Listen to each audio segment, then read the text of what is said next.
안녕하세요.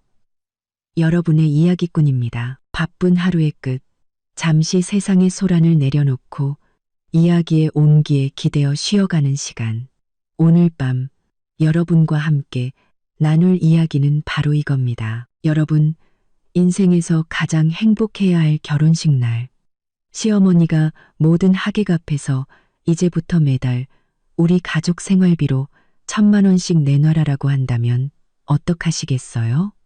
연봉 4억에 잘 나가는 신부였던 저는 사회자의 재촉에 마이크를 잡고 웃으며 딱 한마디를 던졌습니다. 그 한마디에 결혼식장은 그야말로 아수라장이 됐고 시댁 식구들은 전부 그 자리에 얼어붙었죠. 부드럽게 흘러나오는 사랑의 멜로디, 향기로운 꽃들로 가득한 행복의 공간. 저는 수천만 원을 호가하는 맞춤 제작 웨딩드레스를 입고 꽃이 피 흩뿌려진 무대 중앙에 서 있었습니다. 부드러운 조명이 저와 제 옆에 김민준 씨를 감싸고 있었죠.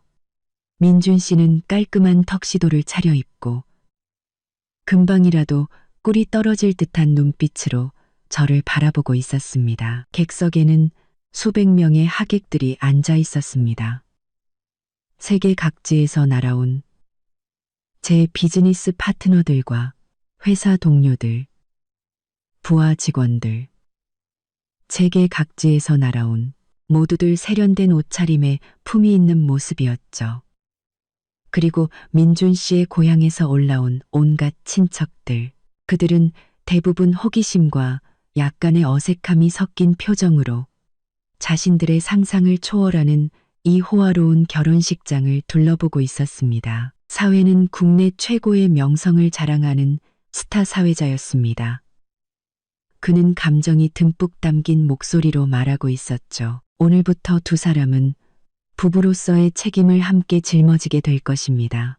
기쁠 때나 슬플 때나 부유할 때나 가난할 때나. 저는 살짝 고개를 돌려 민준 씨의 옆모습을 바라봤습니다. 가슴 벅찬 만족감과 함께 약간은 비현실적인 현기증이 일었습니다. 연봉 4억, IT 금융업계에서 10년 가까이 피땀 흘려 이뤄낸 성과였습니다. 수많은 밤샘 근무와 칼날 같은 결단력으로 얻어낸 결과였죠. 30살의 업계 거대 기업의 최연소 부사장 자리에 오른 저, 박서연. 저는 대부분의 사람들이 부러워할 만한 부와 지위를 가졌습니다. 그런 제가 김민준 씨를 선택한 이유는 제 연봉의 10분의 1도 채 벌지 못하는 온화하고 부드러운 성품의 디자이너인 그에게서 이 각박한 세상에서 보기 드문 성실함과 진심을 보았기 때문입니다. 그리고 저를 향한 그의 지극한 사랑을 믿었기 때문이죠. 저는 치열한 비즈니스 세계를 떠나 기댈 수 있는 안식처를 이해 타산 없이 오직 사랑만으로 이어진 인연을 찾았다고 생각했습니다. 이 결혼식을 위해 저는 서울 시내 최고급 호텔의 연회장을 통째로 빌렸습니다. 최고급 생활을 비행기로 공수하고 최고의 웨딩 플래닝 팀을 섭외했죠. 모든 디테일 하나하나 완벽을 기했습니다. 민준 씨네 집에 어떤 경제적 부담도 주고 싶지 않아 모든 비용은 제가 혼자 부담했습니다. 심지어 시댁의 주요 친척들에게는 두둑한 돈 봉투와 선물까지 준비했죠. 제가 원한 것은 오직 모두의 축복 속에서 치러지는 완벽한 결혼식이었습니다. 저는 주빈석을 바라봤습니다. 자랑스러움과 어딘가 모를 불안감이 뒤섞인 복잡한 표정의 제 부모님. 아마 부모님은 제가 너무 손해보는 결혼을 한다고 생각하셨을 겁니다. 그리고 시어머니, 민준 씨의 어머니는 오늘 새 것으로 보이는 짙은 붉은색의 고운 한복을 차려입고 머리를 단정하게 빗어 넘긴 채 얼굴 가득 미소를 짓고 있었습니다. 연신 주변 친척들에게 무언가 자랑하듯 이야기하고 있었죠. 그 미소에는 기쁨 외에도 마치 큰 한 몫을 챙긴 듯한 의기양양함이 엿보였습니다. 저는 고개를 저으며 이 낯선 느낌을 제 예민함 탓으로 돌렸습니다. 오늘은 좋은 날이야. 다른 생각하지 말자. 결혼식은 순조롭게 진행되었습니다. 반지 교환, 혼인 서약, 모든 순서가 예행 연습이라도 한 듯 완벽하게 이어졌죠. 드디어 패백이라는 중요한 순서가 다가왔습니다. 사회자가 분위기를 띄웠습니다. 자, 이제 오늘의 하이라이트입니다. 신부가 시부모님께 큰 절을 올리고 비로소 아버님, 어머님하고 부르게 되는 시간인데요.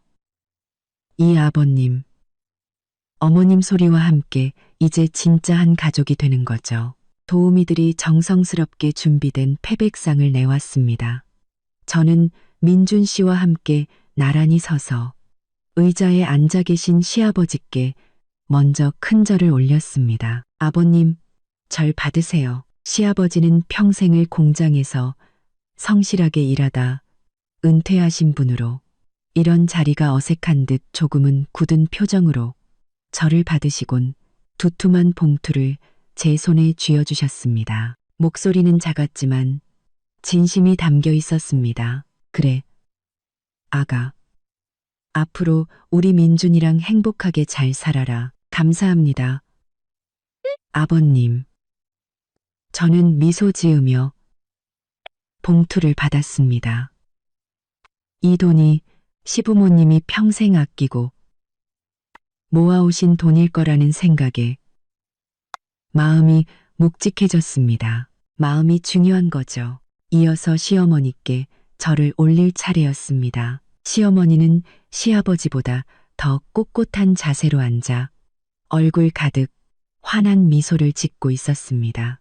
그 눈빛에는 무언가 뜨거운 욕망이 번뜩이는 듯했습니다. 저는 공손하게 큰 절을 올리고 패백주를 올리려 잔을 들었습니다. 깊게 숨을 들이쉬고 제가 할 수 있는 가장 사랑스러운 목소리로 그 의미심장한 한마디, 어머님을 부르려던 바로 그 순간이었습니다. 어머.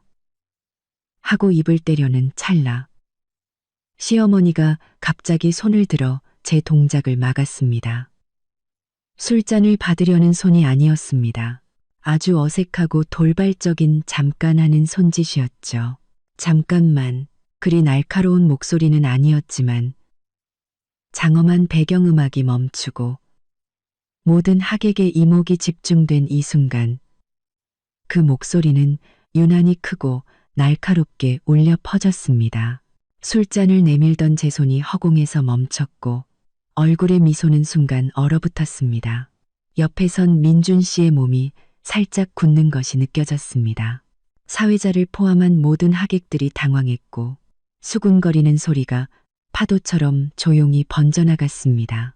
곁눈질로 보니 주빈석에 앉아 계신 부모님의 표정이 굳어지며 미간을 찌푸리고 계셨습니다. 역시 경험 많은 사회자는 금세 웃으며 상황을 수습하려 했습니다. 하하, 우리 신랑 어머님께서 너무 감격하신 나머지 우리 며느리에게 뭔가 특별한 말씀을 해주고 싶으신가 봅니다. 시어머니는 헛기침을 한번 하더니 여전히 미소를 띤 채 저를 바라봤습니다. 하지만 그 미소는 제 눈에 이미 다른 의미로 보였습니다. 무언가를 계산하는 듯한 영악함이 서려 있었죠. 시어머니는 술잔도 사회자의 말도 아랑곳하지 않고 제 얼굴에 시선을 고정한 채 바로 앞 마이크를 통해 연회장 전체에 울려 퍼지도록 목소리를 높였습니다. 서연아, 술은 이따 마셔도 되고 오늘 이렇게 친척들, 친구들 다 모인 자리에서 증인으로 삼고 내가 너랑 상의할 게 좀 있다. 심장이 쿵 하고 내려앉았습니다. 상의? 패백 순서에 이 중요한 순간에 모든 하객 앞에서 상의를 김민준 씨가 참지 못하고 나지막이 말했습니다. 엄마, 무슨 할 얘기가 있으면 예식 끝나고. 시어머니는 매서운 눈초리로 아들을 쏘아보았습니다. 아들의 말을 가로막는 거부할 수 없는 위험이 서려 있었죠. 민준 씨의 말은 그대로 목구멍으로 삼켜졌습니다. 저는 민준 씨를 잘 압니다. 그는 효자이고 심지어 조금은 유약한 구석이 있습니다.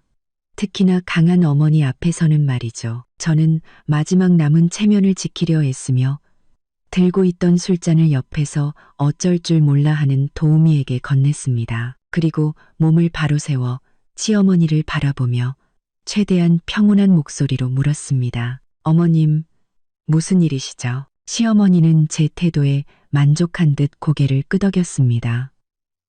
그리고는 목소리를 한 톤 더 높여 모든 사람이 똑똑히 들을 수 있도록 말했습니다. 서연이 너는 능력 있잖니. 대기업 부사장에 연봉이 4억이라고.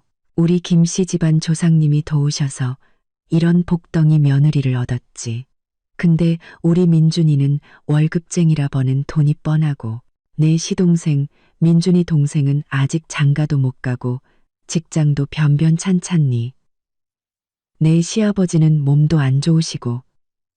봐봐. 이제 우린 한 가족이잖아. 그렇지. 시어머니는 잠시 말을 멈추고 호기심, 놀라움, 혹은 그럴 줄 알았다는 표정으로 구경하는 하객들을 한번 쓱 훑어보았습니다.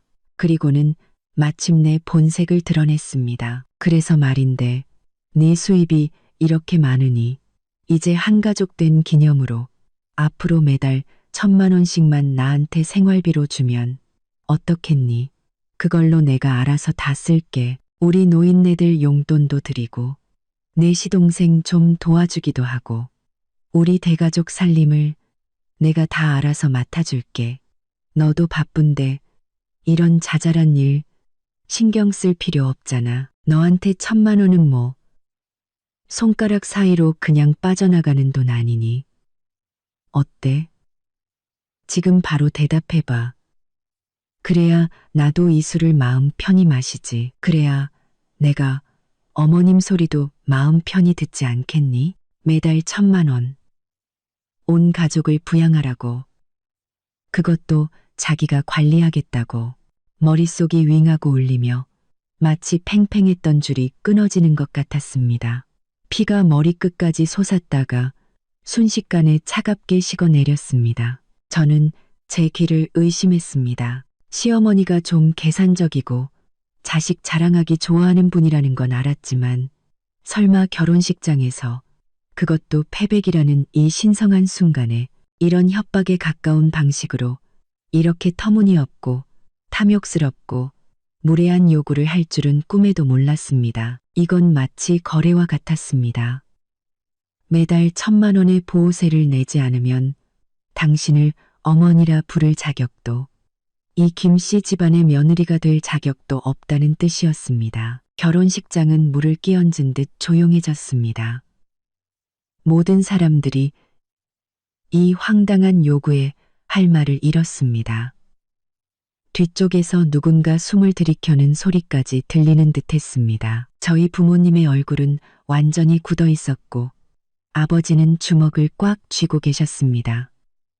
사회자도 완전히 얼어붙어 입만 뻐끔거릴 뿐 아무 말도 하지 못했습니다. 이런 상황은 그 역시 처음 겪는 일이겠죠. 김민준 씨의 얼굴은 새하얗게 질려 있었습니다. 그가 시어머니의 팔을 잡아 끌며 애원하듯 말했습니다. 엄마, 제발 그만해. 무슨 말도 안 되는 소리야. 하지만 시어머니는 아들의 손을 뿌리치며 쏘아붙였습니다. 너는 입 다물어. 내가 다 누굴 위해서 이러는데. 다 너랑 우리 집안을 위해서 이러는 거 아니야. 서연이도 아직 아무 말 안 했는데 네가 왜 나서. 그러고는 다시 불타는 눈빛으로 저를 똑바로 쳐다봤습니다. 단호한 압박이 느껴졌습니다. 서연아, 대답해봐. 사회자 양반. 신부한테 대답 좀 하라고. 재촉 좀 해봐요. 그 순간 저는 똑똑히 보았습니다. 주빈석에 앉아 불안해하던 시아버지가 고개를 푹 숙이는 모습을, 그리고 제 웨딩드레스를 탐탁지 않은 눈으로 훑어보던 백수나 다름없는 시동생의 눈에 스치는 노골적인 탐욕과 기대를, 저에게 과하게 친절하던 시댁의 고모, 이모들도 모두 눈을 반짝이며 이 상황을 지켜보고 있었습니다. 그들은 이미 이 모든 계획을 알고 있었고 어쩌면 함께 꾸몄을지도 모릅니다. 제가 그토록 공들여 준비하고 아름다운 결혼 생활을 꿈꾸며 준비한 이 결혼식이 시댁 식구들 눈에는 그저 살찐 양을 잡는 재물 바치기 의식에 불과했던 겁니다. 그들은 축복하러 온 것이 아니라 떡고물을 나눠 먹으러 온 것이었습니다. 온몸이 얼어붙는 듯한 분노와 함께 모욕감과 배신감으로 심장이 찔리는 듯한 고통이 가슴 깊은 곳에서부터 솟구쳐 올라 저를 집어삼킬 것만 같았습니다. 하지만 저 박서연은 사람 잡아먹는다는 이 비즈니스 세계에서 살아남은 사람입니다. 전문적인 능력뿐만 아니라 위기 상황에서도 흔들리지 않는 침착함과 상대를 단번에 제압하는 결단력으로 이 자리까지 올라왔습니다. 분위기와 체면을 이용해 저를 올가매려 하다니, 패백을 빌미로 저를 길들이려 하다니, 당신들은 사람을 잘못 골랐습니다. 사회자는 시어머니의 재촉과 식장의 기묘한 정적 속에서 마지못해 마른 목소리로 마이크를 제 쪽으로 내밀었습니다. 신부 박서연 씨, 어머님의 제안에 대해 어떻게 생각하시는지. 모든 사람의 시선이 마치 스포트라이트처럼 제게 쏟아졌습니다. 걱정, 동정, 호기심, 그리고 연봉 4억의 여자 부사장이 이 갑작스러운 난관을 어떻게 헤쳐나갈지 구경하는 수많은 눈들. 김민준 씨는 당황과 수치심, 그리고 애원이 뒤섞인 눈으로 저를 바라봤습니다. 무언가 말하려는 듯했지만 어머니의 강압적인 눈빛에 결국 입술만 달싹일 뿐 한마디도 내뱉지 못했습니다. 그 순간 그에 대해 쌓아왔던 모든 애정에 선명한 균열이 가는 것을 느꼈습니다. 저는 깊게 숨을 들이쉬어 가슴 속에서 들끓는 분노를 억지로 억눌렀습니다. 딱딱하게 굳어있던 제 얼굴의 미소는 오히려 다시 부드럽게 퍼져나갔습니다. 이전보다 더 환하고 더 아름다운 미소로 말이죠. 저는 손을 뻗어 어쩔 줄 몰라 하는 사회자의 손에서 그 무거운 마이크를 자연스럽게 넘겨받았습니다. 차가운 금속의 감촉이 손끝에 닿자 익숙한 통제력이 온몸으로 돌아오는 기분이었습니다. 저는 객석의 다양한 표정들을 천천히 훑어본 후 마지막으로 계산과 확신으로 가득 찬 시어머니의 얼굴에 시선을 고정했습니다. 미소는 더욱 달콤해졌습니다. 제 목소리는 마이크를 통해 결혼식장 전체에 선명하고 평온하게, 심지어 약간의 웃음기까지 섞여 올려 퍼졌습니다.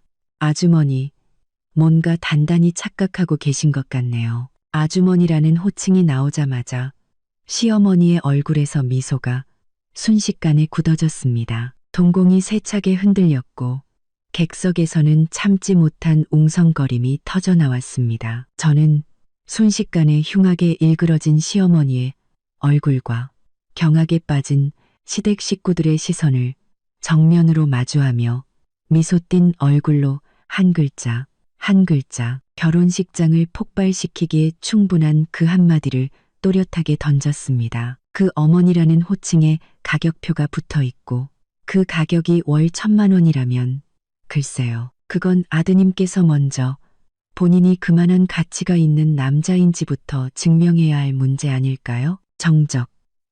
절대적인 정적.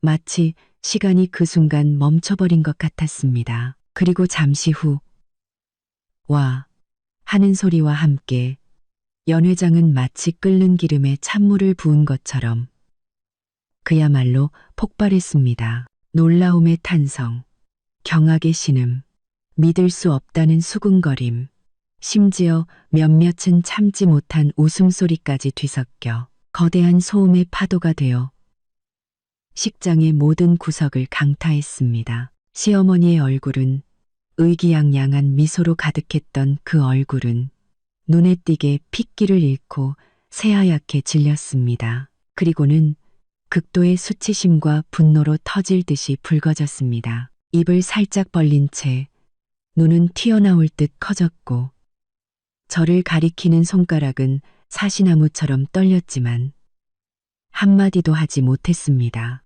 마치 누군가에게 목을 졸린 사람처럼 말이죠.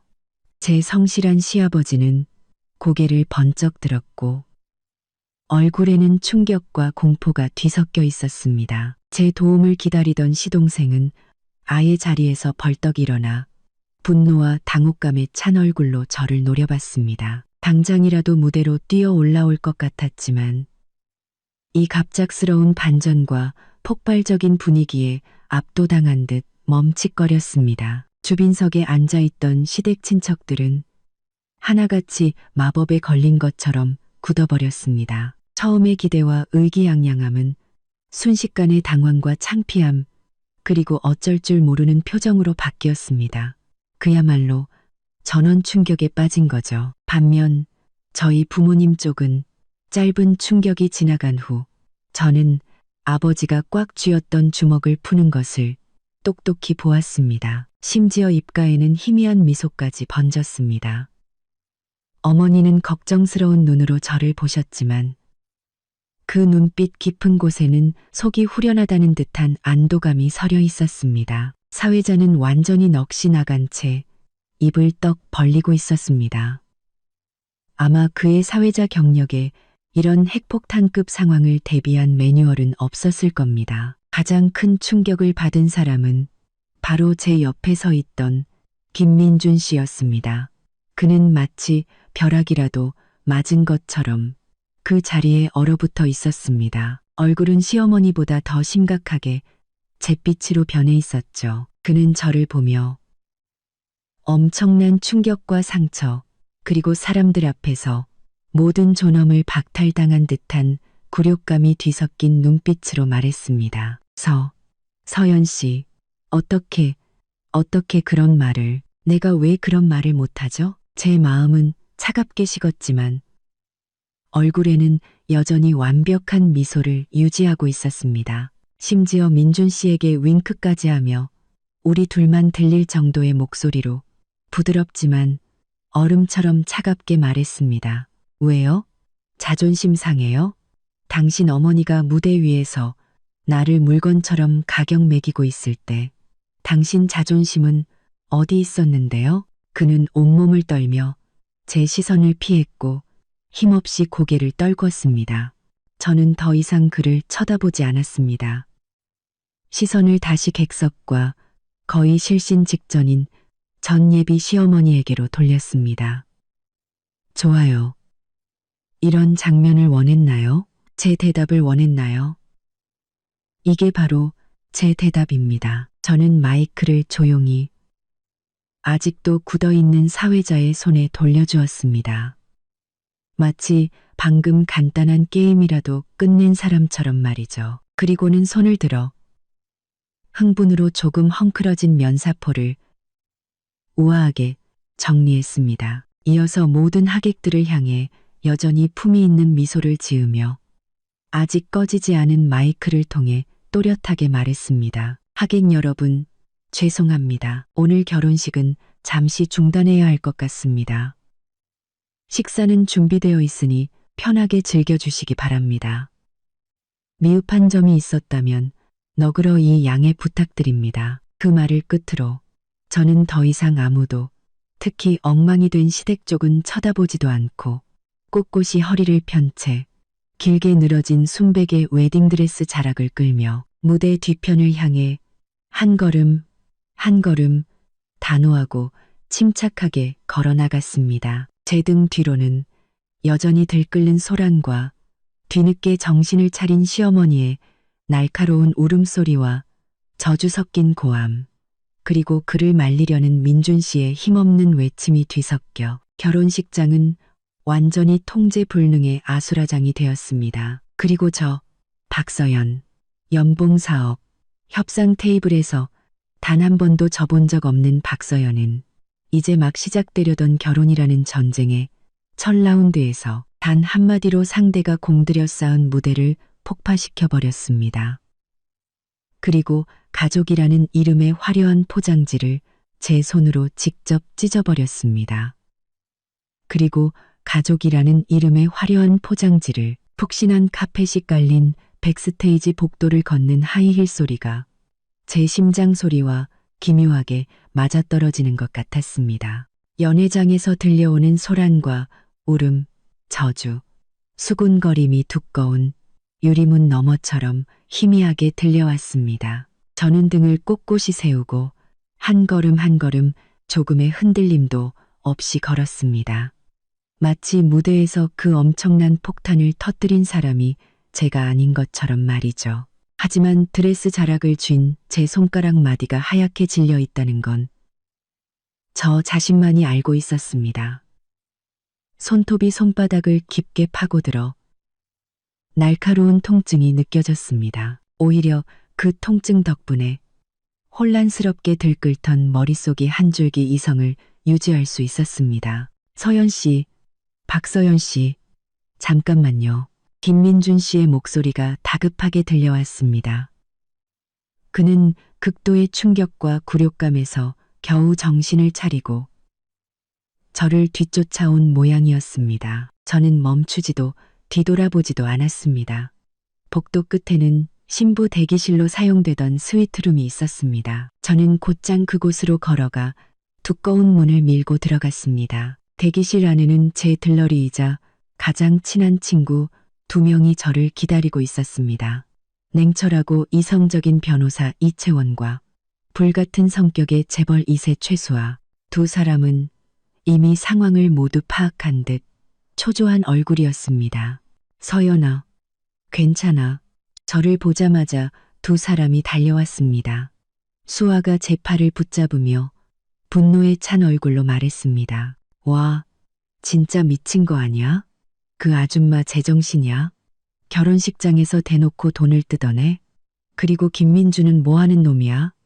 지 엄마가 너한테 그따위로 구는데 가만히 보고만 있어? 채원이는 비교적 침착했지만 눈에는 분노와 걱정이 가득했습니다. 그녀는 제게 따뜻한 물 한 잔을 건넸습니다. 일단 물 좀 마시고 진정해. 지금 바깥은 난리도 아니야. 김민준 씨는 무대에서 엄마랑 옥신각신하고 있고 시어머니는 바닥에 주저앉아서 울고불고 난리고 시아버지랑 시동생은 얼굴이 시퍼렇게 질려 있어. 우리 쪽 하객들이 겨우 말리고는 있는데 역부족인 것 같아. 저는 물잔을 받아들었습니다. 손이 미세하게 떨렸지만 억지로 제어했습니다. 차가운 물이 목을 타고 넘어가자 들끓던 속이 조금은 가라앉는 듯 했습니다. 저는 거대한 화장대, 거울 앞에 섰습니다. 거울 속에는 성스러운 웨딩드레스를 입고 완벽한 화장을 했지만 눈빛은 서리처럼 차가운 제 모습이 비쳤습니다. 거울 속의 이 여자가 정말 비즈니스 세계를 호령하던 연봉 4억의 박서연이 맞나? 불과 1시간 전까지만 해도 평생의 안식처를 찾았다고 믿었던 그녀에게 현실은 무자비한 따귀를 날렸습니다. 그 안식처라는 곳은 사실 피를 빨아먹으려는 거머리들로 가득 차 있었다는 것을 알려주면서 말이죠. 난 괜찮아. 제 목소리가 조금 잠겨 있었지만 이상할 정도로 평온했습니다. 다만 그들이 이런 식으로 이런 자리에서 나올 줄은 몰랐을 뿐이야. 그때 대기실 문이 거칠게 열리며 김민준 씨가 뛰어들어왔습니다. 머리는 헝클어지고 넥타이는 비뚤어져 있었으며 얼굴에는 핏기 하나 없었습니다. 그는 저를 보며 고통과 수치심, 이해할 수 없다는 표정, 심지어 약간의 원망까지 뒤섞인 복잡한 눈빛으로 말했습니다. 서연 씨, 당신 아까 어떻게 그런 말을 할 수가 있어요? 그의 첫 마디는 질책이었습니다. 우리 엄마예요. 그렇게 많은 사람들 앞에서 우리 엄마 얼굴을 어떻게 들고 다니라고. 우리 집안 체면은 뭐가 되냐고요. 저는 말이 없었지만 옆에 있던 수아가 먼저 코웃음을 쳤습니다. 김민준 씨, 지금 자기가 무슨 말 하는지는 알고 있어요? 당신 어머니가 모든 사람 앞에서 서연이를 현금 인출기 취급하면서 매달 1,000만 원씩 내놓으라고 할 때는 서연이 체면은 생각 안 했어요? 사돈 어른들 체면은 생각 안 했냐고요. 이제 와서 체면을 찾아요? 체면은 스스로 지키는 거지 남이 세워주는 게 아니에요. 수아에 쏘아붙이는 말에 김민준 씨의 얼굴이 불그락부르락해졌습니다. 그는 수아의 날카로운 시선을 피하며 여전히 저를 향해 애원하듯 말했습니다. 서연 씨, 우리 엄마가 잘못한 거 알아요. 너무 충동적이었고 생각 없이 말했어요. 하지만 다 우리를 위해서 그런 거예요. 내가 당신 앞에서 기죽을까봐 어떻게든 균형을 맞춰주려고 하신 거라고요. 악의는 없었어요. 제발. 지금 나가서 엄마한테 사과 좀 해줘요. 그냥 장난이었다고 그렇게 말하면 이 일 그냥 넘어갈 수 있잖아요. 응? 결혼식은 계속해야죠. 우리를 위해서, 균형을 위해서라. 저는 마침내 몸을 돌려 김민준 씨를 정면으로 바라봤습니다. 거울 속의 차가운 이미지가 현실에서 그를 똑바로 응시하는 제 시선이 되었습니다. 김민준 씨, 말해봐요. 대체 어떤 우리를 위함이 우리 인생에서 가장 중요한 결혼식장에서 패백 술잔을 거부하고 며느리로 인정하지 않겠다는 협박을 동원해서 매달 1,000만 원짜리 노예 계약서에 서명하라고 강요하는 거죠? 당신 어머니는 내가 그 정도로 멍청해서 협박과 애정을 구분 못할 거라고 생각했나요? 아니면 내가 당신과 결혼하기 위해서라면 당신네 온 가족이 내 등에 빨대를 꽂고 피를 빠는 것까지도 아무런 저항 없이 받아들일 거라고 생각했나요? 제 말 한마디 한마디가 얼음 송곳처럼 김민준 씨의 얼굴에 밝혔습니다. 그는 비틀거리며 얼굴의 핏기가 완전히 가셨습니다. 피를 빤다니, 서연 씨, 어떻게 말을 그렇게 해요? 그냥 한 가족끼리 서로 돕는다는 거지. 돕는다고요? 저는 그를 가로막고 핸드백에서 휴대폰을 꺼내 비서가 정리해둔 시댁 관련 지출 내역을 띄웠습니다. 결혼식 비용 전체, 시부모님 명의로 사들인 아파트의 계약금, 시동생 취업을 위해 들어간 돈, 그리고 오늘 시댁 친척들에게 주려 했던 수많은 축의금 봉투까지 총 금액은 이미 7억 원을 훌쩍 넘고 있었습니다. 저는 휴대폰 화면을 그의 눈앞에 들이밀었습니다. 김민준 씨, 똑똑히 봐요. 우리가 결혼을 약속한 순간부터 우리 집이 내가 당신네 집에 해준 게 적다고 생각해요? 나는 당신네 형편 생각해서 모든 걸 내가 다 알아서 하고 단돈 10원 한 장 부담 안 줬어요. 오히려 이렇게나 많이 썼다고요. 내가 뭘 바랐겠어요? 그냥 당신 김민준이라는 사람 하나, 당신이 나한테 잘해주는 거 하나 바랐어요. 그런데 결과가 뭐죠? 당신 어머니가 결혼식장에서 더 심한 걸 요구하고 그걸 서로 돕는 것이라고 포장하는 거? 이게 당신네 집이 도움에 보답하는 방식인가요? 이게 당신이 말한 악의 없는 어머니가 한 짓이냐고요. 김민준 씨는 화면의 긴 목록과 엄청난 금액을 보고 동공이 세차게 흔들렸습니다. 입술을 떨며 아무 말도 하지 못했습니다. 그는 제가 이 결혼을 위해 그의 가족을 위해 얼마나 많은 것을 쏟아부었는지 전혀 혹은 완전히는 알지 못했던 모양입니다. 아마 그는 내 아들은 잘났으니 저 여자가 돈을 쓰는 건 당연하다는 어머니가 만들어낸 환상 속에서 살아왔을지도 모릅니다. 민준 씨, 제 목소리에는 깊은 피로와 실망감이 묻어났습니다. 나는 당신이 그저 효심이 깊고 조금 유약할 뿐이라고 생각했어요. 하지만 틀렸네요. 당신은 옳고 그름도 구분 못하고 당신 어머니에게 완전히 세뇌당했어요. 당신 어머니는 당신을 위한 게 아니에요. 당신의 결혼을 이용해서 당신의 그 한심한 동생과 당신네 온 가족의 탐욕을 채우기 위한 황금기를 깔고 있는 거라고요. 그런데 당신은 내 남편이라는 사람은 내가 사람들 앞에서 모욕당할 때 입 다물라는 말 외에 뭘 했죠? 그리고 지금 나한테 와서 상처받은 아내를 위로하기는커녕 왜 당신 어머니의 요구에 순순히 응하지 않았냐고, 왜 당신네 집안의 그 보잘것없는 체면을 지켜주지 않았냐고 나를 비난하고 있잖아요. 제 말은 우리 사이에 남아있던 마지막 온정의 베일마저 찢어버렸습니다. 김민준 씨는 힘이 쭉 빠진 듯 옆 소파에 주저앉아 머리를 감싸쥐고 고통스럽게 신음했습니다. 그럼 나더러 어떡하라고, 우리 엄마잖아. 내가 어떡하냐고. 그의 모습을 보니 이상하게도 제 마음속 분노가 가라앉고 그 자리를 차가운 슬픔이 채웠습니다. 이게 내가 평생을 함께하기로 선택했던 남자의 모습이라니. 결정적인 순간에 그의 어깨는 우리의 결혼은커녕 정의로운 말 한마디조차 지탱하지 못했습니다. 당신이 뭘 할 수 있냐고요? 저는 그에게 다가가 그를 내려다보며 이전보다 더 차갑고 평온한 목소리로 말했습니다. 지금 당신에게 두 가지 선택지를 주겠어요. 김민준 씨는 멍하니 저를 올려다봤습니다. 첫째, 저는 검지를 세웠습니다.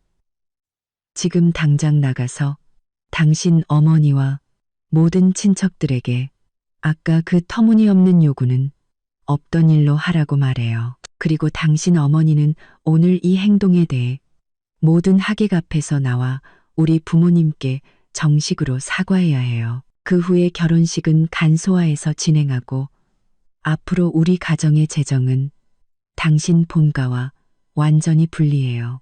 내 동의 없이는 어떤 형태로든 당신 집에 돈을 보내는 건 안 돼요. 특히 당신 동생한테는. 김민준 씨의 얼굴이 극도로 굳어졌습니다. 사람들 앞에서 사과를. 그게 어떻게 가능해?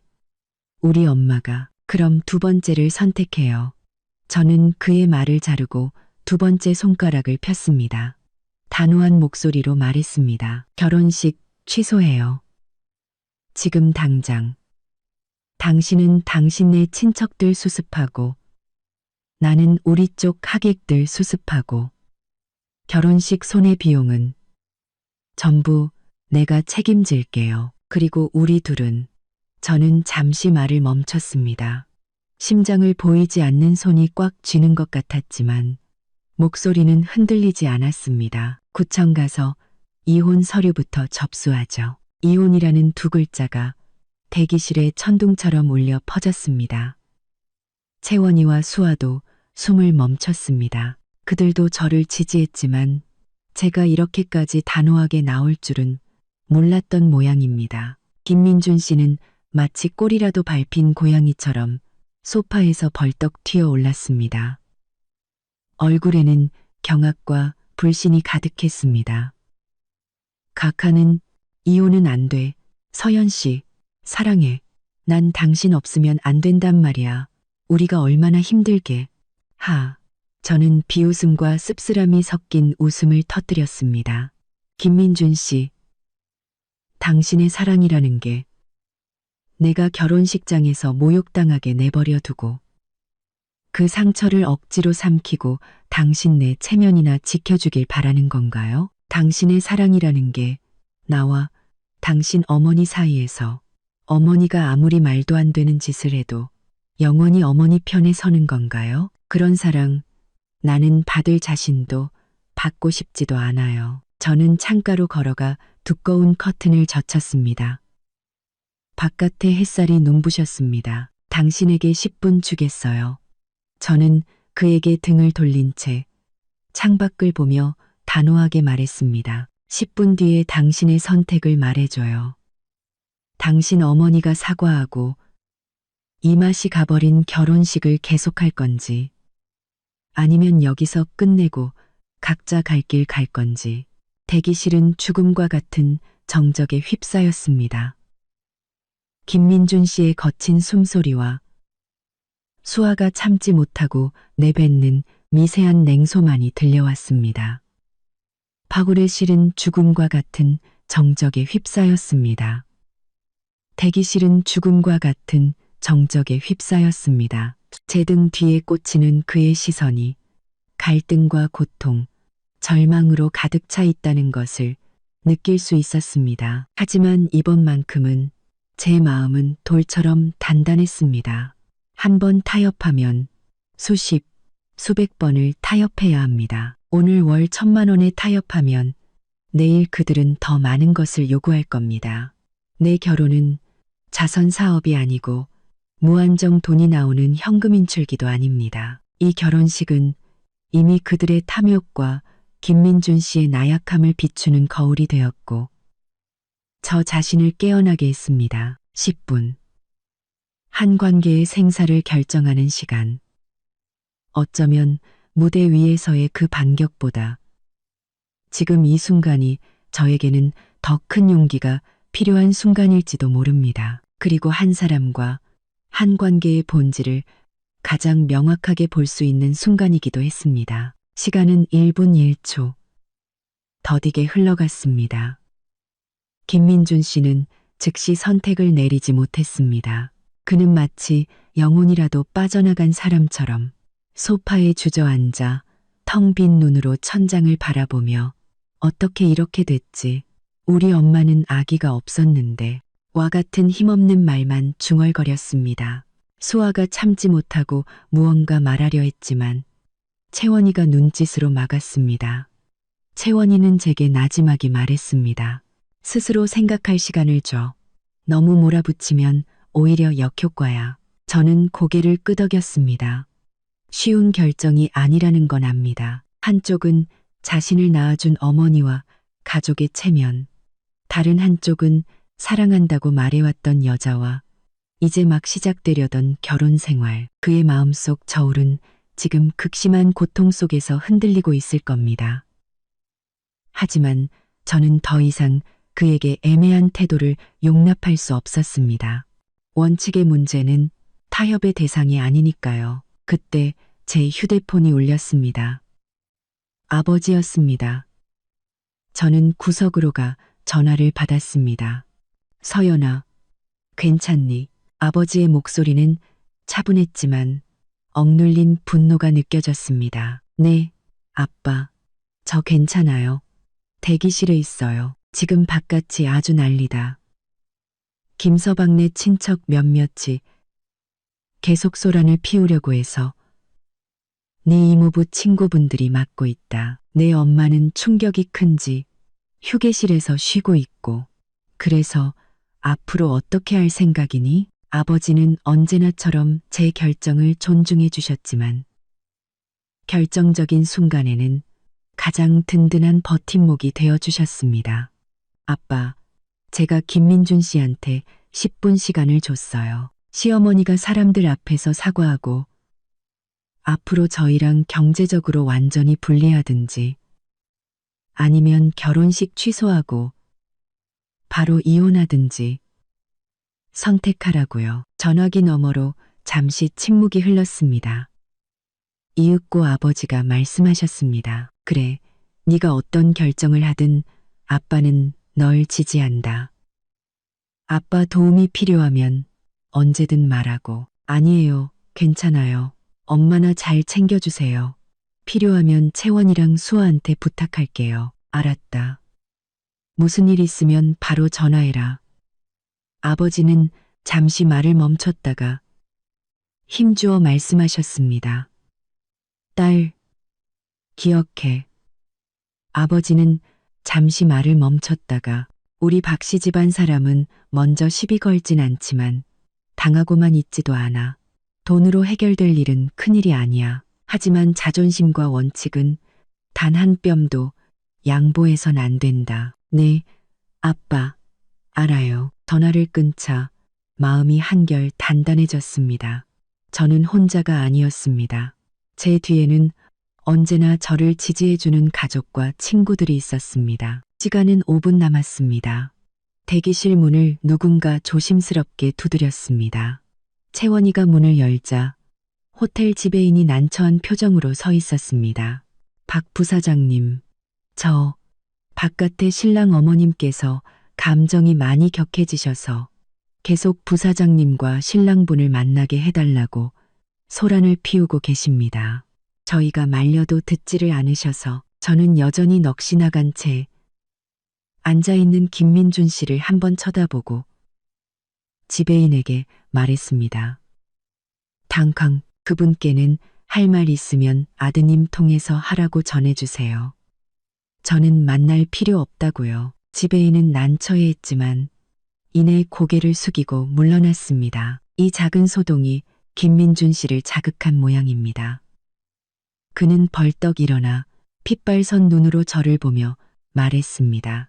서연 씨, 꼭 이렇게까지 해야겠어요? 다른 방법은 정말 없는 거예요?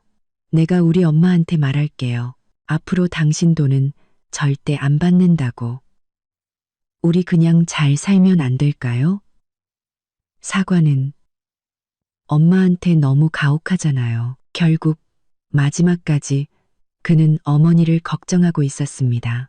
제 마음속에 남아있던 마지막 한 줌의 기대마저 완전히 꺼져버렸습니다. 저는 그의 앞에 서서 그를 똑바로 쳐다보며 말했습니다. 김민준 씨, 10분 다 됐어요.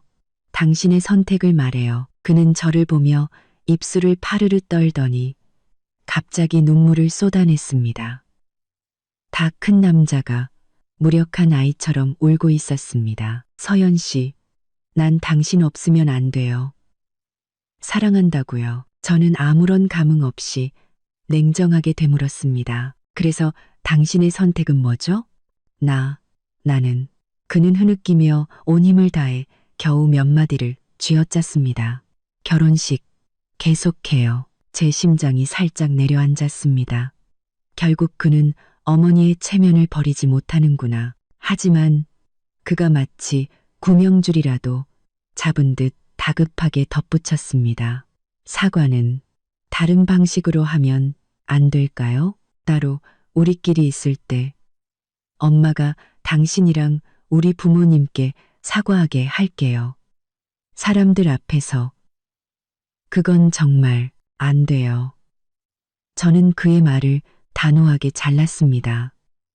타협의 여지는 없었습니다. 반드시 사람들 앞에서 해야 해요. 이건 원칙이고 태도의 문제예요. 따로 사과하고 나면 당신 내 친척들은 전부 내가 속 좁아서 노인을 억지로 고개 숙이게 만들었다고 생각하겠죠. 김민준 씨, 그런 생각은 꿈도 꾸지 마세요. 내가 원하는 건 명확하고 확실한 정리와 태도 표명이에요. 제 강경한 태도에 김민준 씨는 완전히 절망했습니다. 그는 다시 소파에 주저앉아 두 손으로 얼굴을 감싼 채 어깨를 심하게 들썩이며 고통스럽게 울었습니다. 수아가 비웃었습니다. 이제 와서 울면 뭐가 달라져요? 당신 어머니가 그 말도 안 되는 소리 할 때 남자답게 엄마 미쳤어요? 라고 한마디만 했어도 일이 이 지경까지는 안 왔을걸요? 당신 어머니가 그 말도 안 되는 소리 할 때 채원이도 차갑게 말했습니다. 김민준 씨, 눈물로 해결될 문제는 아니에요. 서연이가 제시한 건 두 사람의 관계를 고려한 최선의 해결책이었어요. 불분명한 경제적 관계를 완전히 끊고 경계를 명확히 하든가 아니면 깨끗하게 헤어지든가. 질질 끌수록 서로만 더 고통스러워질 뿐이에요. 김민준 씨는 그저 울기만 할 뿐 아무 대답도 하지 않았습니다. 저는 그가 선택을 내리지 못한다는 것을 알았습니다. 그는 어머니의 뜻을 거역할 수도 저를 잃는 것을 감당할 수도 없었던 겁니다. 이 나약함과 우유부단함이 바로 가장 치명적인 문제였습니다. 저는 깊게 숨을 들이쉬고 결정을 내렸습니다. 당신이 선택을 못하겠다면 내가 대신 선택해주죠. 제 목소리는 조용한 대기실에 선명하게 울려 퍼졌습니다. 김민준 씨의 울음소리가 멎었고 그는 겁에 질린 눈으로 저를 쳐다봤습니다. 저는 휴대폰을 들어 비서에게 전화를 걸었습니다. 지금 바로 호텔과 웨딩 업체에 연락해서 결혼식은 취소하고 바로 피로연으로 전환하라고 전해요. 우리 쪽 중요 하객들 잘 챙기고 집안 사정으로 예식은 취소됐지만 식사는 예정대로 진행된다고 설명해. 답례품이랑 봉투는 2배로 준비해서 사과의 뜻을 전하고 모든 손실 비용은 내 개인 비용으로 처리해요. 서연 씨, 안 돼. 김민준 씨가 달려들어 제 휴대폰을 뺏으려 했지만 저는 몸을 피하며 얼음 같은 눈으로 그를 쏘아봤습니다. 그리고 장 변호사님께 연락해서 표준 이혼 합의서 양식 가지고 1시간 내로 호텔로 오시라고 해. 지금 바로요. 전화를 끊고 저는 잿빛이 된 김민준 씨를 보며 한 글자 한 글자 힘주어 말했습니다. 김민준 씨, 우리 결혼은 여기까지예요. 이제 우리는 아직 정식으로 시작도 하기 전에 파탄 나버린 이 혼인 관계를 어떻게 품위 있게 끝낼 건지 이야기해야죠. 그 말을 끝으로 저는 더 이상 그의 절망적인 표정을 보지 않고 채원이와 수아에게 말했습니다. 채원아, 수아야, 이 드레스 좀 벗겨줘. 이제 더 이상 입고 있을 이유가 없네. 수아는 즉시 대답하며 능숙하게 제 등 뒤에 단추를 풀기 시작했고 채원이는 제 소지품들을 차분하게 챙기기 시작했습니다. 거울 속 성스러운 웨딩드레스를 입은 신부의 모습은 서서히 사라지고 그 자리에는 익숙한 날카롭고 냉철한 눈빛의 여자 부사장 박서연이 다시 나타나고 있었습니다. 두꺼운 웨딩드레스가 껍질처럼 벗겨져 친구들의 손에 의해 조심스럽게 더스트백에 담겼습니다. 미리 준비해둔 간결하고 세련된 샤넬 트위드 정장으로 갈아입고 흐트러진 화장을 고친 뒤 올린 머리를 풀어 단정한 로우 포니테일로 묶었습니다. 거울 속의 인물은 눈빛이 날카롭고 기품이 넘쳤습니다. 결혼식장에서 잠시 부드러움과 기대를 내비쳤던 신부 박서연은 온데간데없고 비즈니스 세계를 호령하던 박 부사장만이 남아 있었습니다. 이 모든 과정 동안 김민준 씨는 근처 소파에 영혼이 빠져나간 조각상처럼 주저앉아 잿빛 얼굴과 텅 빈 눈으로 저의 변신을 지켜볼 뿐이었습니다. 그는 더 이상 울지도 애원하지도 않았습니다. 아마도 저의 단호함과 이어진 전화 통화가 그의 마지막 환상마저 산산조각 냈을 겁니다. 서연아, 변호사님 40분쯤 뒤에 도착하신대. 채원이가 휴대폰을 보며 제게 나지막이 말했습니다. 호텔이랑 웨딩 업체 쪽은 얘기 다 됐어. 많이 당황했지만 최대한 협조해서 피로연으로 전환하겠다고 했고 너희 부모님이랑 중요한 비즈니스 파트너들은 우리랑 수아가 먼저 가서 상황 설명하고 안정시켜 놓을게. 고마워, 채원아, 수아야. 저는 깊게 숨을 들이쉬었습니다. 몸에 딱 맞는 정장이 주는 긴장감과 힘이 느껴졌습니다. 지금 바깥 상황은 어때? 수아가 입술을 삐죽이며 속 시원하다는 표정으로 말했습니다. 어떻긴 난리가 났지. 근데 주로 김민준 씨네 쪽만 난리야. 너희 부모님이 우리 쪽 친척들은 다 진정시키셨고 중요한 어른들도 나서서 김씨 집안이 경우 없이 굴어서 서연이한테 상처 줬다. 결혼 엎어진 건 자업자득이다라고 분위기 잡아주셨어. 지금은 대부분 김씨 집안 욕하는 분위기야. 특히 그 시어머니, 그쪽 친척 몇몇이 소란 피우려다 호텔 보안팀한테 끌려나갔다는 소문도 있고 저는 고개를 끄덕였습니다. 예상했던 바입니다. 세상은 결국 현실적입니다. 저의 부와 지위, 사회적 관계는 이런 충돌이 발생했을 때 여론이 자연스럽게 제 쪽으로 기울게 만듭니다. 하물며 명분은 완벽하게 제게 있었으니까요. 김민준 씨, 저는 몸을 돌려 더 이상 그를 민준 씨나 남편이라 부르지 않았습니다. 사무적인 목소리로 말했습니다. 결혼식은 취소됐으니 이제 뒷수습을 해야죠. 첫째, 우리가 이미 신고한 혼인 관계에 대해서 김민준 씨가 번쩍 고개를 들었습니다. 눈에는 공포가 서렸습니다. 이혼이라는 두 글자가 가진 차가운 법적 의미를 이제야 실감한 듯 했습니다. 안 돼, 서연 씨. 우리 다시 얘기 좀 해. 이혼은 안 돼. 그가 비틀거리며 일어나려 했지만 다리에 힘이 풀려 다시 주저앉았습니다. 그가 비틀거리며 그가 비틀거리며 그가 비틀거리며 그가 비틀거리며 그가 비틀거리며 그가 비틀거리며 그가 비틀거리며 그가 비틀거리며 그가 비틀거리며 더 이상 할 얘기 없어요. 제 목소리에는 어떤 감정도 실려 있지 않았습니다. 대기실에서 이미 당신에게 선택권을 줬어요. 당신이 스스로 포기한 거예요. 지금 이 상황은 당신과 당신 어머니가 함께 만든 결과물이에요. 장 변호사님이 곧 오실 거고 이혼 합의서의 구체적인 조항에 대해 당신과 이야기할 겁니다. 우리 혼인 기간이 극히 짧고 공동 재산이나 자녀가 없으니 절차는 간단할 거예요. 저는 잠시 말을 멈추고 그의 창백하고 무력한 얼굴을 훑어보며 덧붙였습니다. 물론 당신이 부부 공동 재산에 대해 이의가 있다면, 예를 들어 내 연봉 4억의 절반이 당신 몫이라고 생각한다면 얼마든지 소송을 제기해도 좋아요. 우리 회사 법무팀이 언제든 상대해 줄 테니까. 이 말은 또 다른 망치가 되어 김민준 씨의 온몸을 내리쳤습니다. 그는 당연히 알고 있을 겁니다. 저의 능력과 수단을 동원하면 그가 제게서 단돈 10원도 뜯어낼 수 없다는 것을. 이른바 공동재산이라는 것은 사실상 존재하지도 않았고 법적으로도 명확했습니다. 나는 당신 돈을 원한 게 아니야.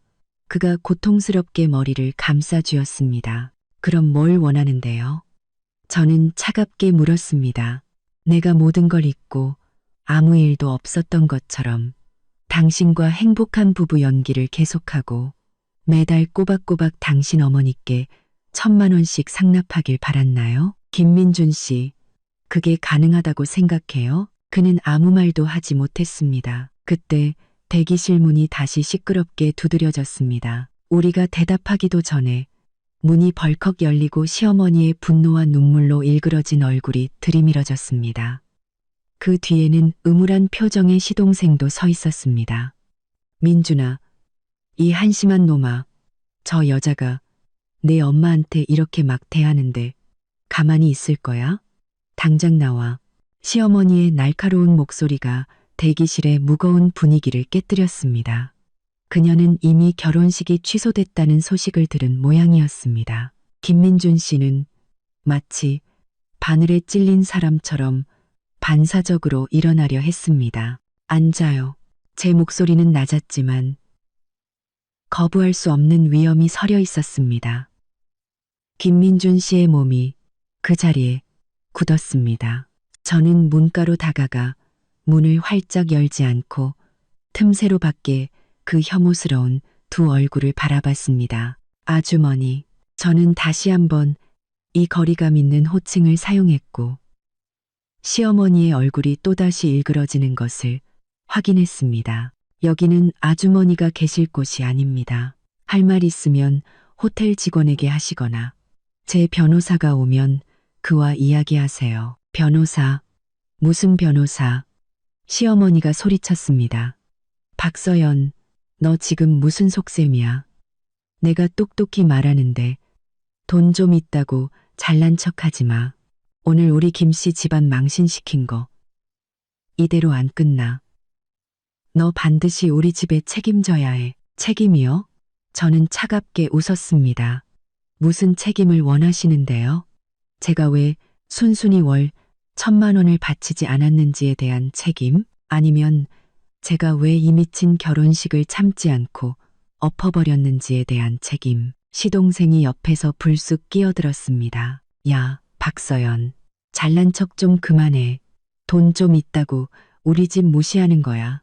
우리 형이 너 같은 거랑 결혼한 게 인생 최대의 실수다. 너 오늘 당장 우리 엄마한테 사과해. 안 그러면 뭐요? 제가 그의 말을 자르고 날카로운 눈빛으로 쏘아보자 시동생은 제 기세에 눌려 뒷말을 삼켰습니다. 제가 그의 말을 삼켰습니다. 김민준 씨, 당신 동생 단속 똑바로 해요.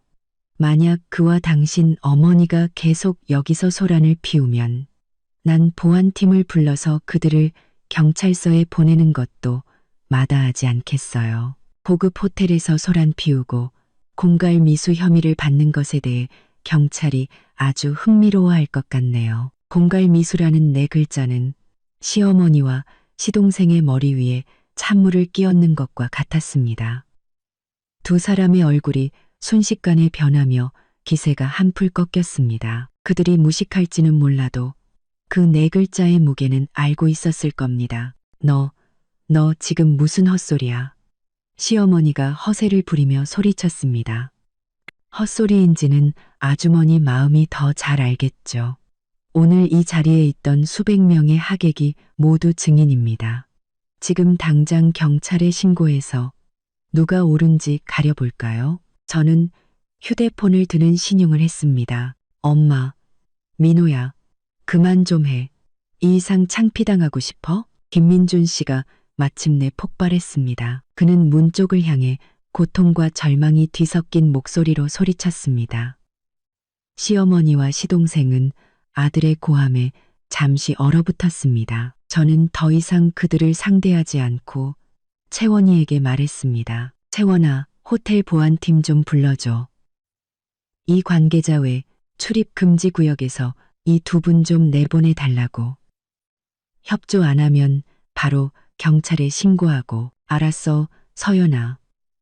채원이는 즉시 휴대폰을 들어 보안팀에 연락했습니다. 시어머니와 시동생은 상황이 불리해지자 입으로는 계속 욕설을 내뱉으면서도 결국 보안팀과 경찰을 직접 상대할 용기는 없었던 모양입니다. 마침내 달려온 보안 요원들의 손에 이끌려 마지못해 끌려나갔습니다. 문이 다시 닫히고 세상이 조용해졌습니다.